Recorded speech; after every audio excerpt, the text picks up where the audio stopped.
Welcome back to the Frank Boff interview. We are live on Sky News. Now then, let me take you back to 1969, when the eyes of the younger members of the world were on Woodstock. And it was at that great festival of the flower power generation that a young lady called simply Melanie came to everyone's attention. And to prove the point, they lapped up more than 25 million of her records. Now, if you're too young to know what she sang, or getting too old to remember, let us give you just a little help.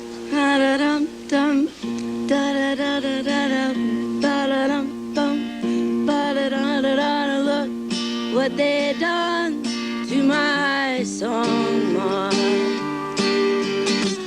Look what they done to my song, Ma. It was the only thing I could do half right, and it's turning out all wrong, Ma.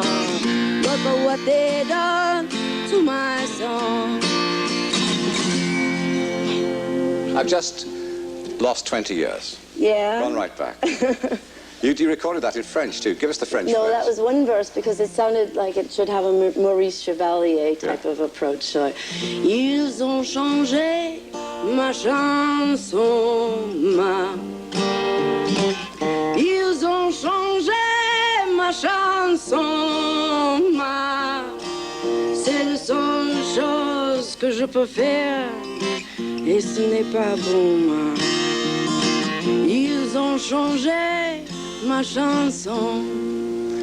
Now then, does that take you back yourself? Because it takes everybody who's been listening to you. Rehearse this afternoon. It's amazing. It sounds like an old lady must have written that song. It's so old. I mean, it seems like it was 100 years ago. But it's a lovely, simple lyric, isn't it? It is. I love that song. I've really, really grown fond of it over the years.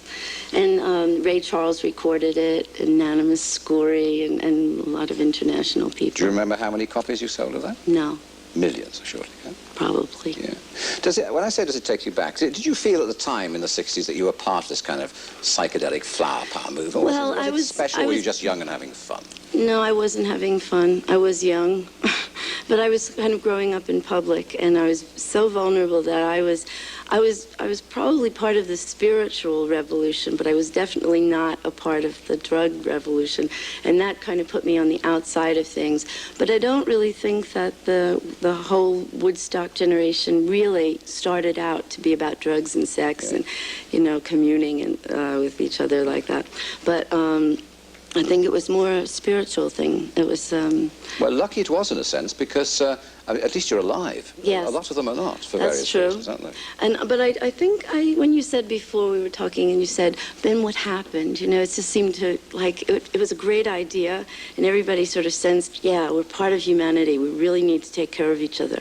We're part of the same thing. There's a spiritual bond between us. There's something more than our bodies. We're people, you know, we're beings. We continue, we go on. And then I really think it died with drugs. I really do. I think that was one of the main things that ended it. The other simple song, because you had a wonderful kind of naivety about the whole thing, and a great innocence, was, you know, I've got a brand new pair of roller skates. So if you say that, you see, you laughed, don't you? Yeah, it sounds ridiculous. Cute. It was really cute. Do you have a couple of bars of that? Oh, I do. That went down so well. I rode my bicycle past your window last night. I roller skated to your door at daylight. It almost seems like you're avoiding me. I'm okay alone, but you got something I need. Well, I got a brand new pair of roller skates. You got a brand new key. I think that we should get together. Wonderful. I can't reach that note. No, then I don't know. What is it all I've been rehearsing all day. What is it all about, do you know? I don't know. It was like the old whitish shade of pale. Nobody knew what it was about. Did anybody ever tell anyone? Well, no, What people Whitish Shade of analysed it, Pale? you know. Yeah, well, that's what they intellectuals did. agonized over That's it. what they did to this silly song. Do you believe this? I mean, they had the most bizarre. Most of them had all kinds of sexual connotations, you know. And some people said it was a drug song about a key of some, you know. Yeah. But it had nothing to do with any of that. It was. I was fasting for 27 days on water. That's a big move. I'll Just tell for you. fun or for what? Well, I was trying to be one with my Try to inner, relate. find myself, you know, whatever. I was trying to get a message. Right? The message was, you're dying. If you keep going like this, you're going to die.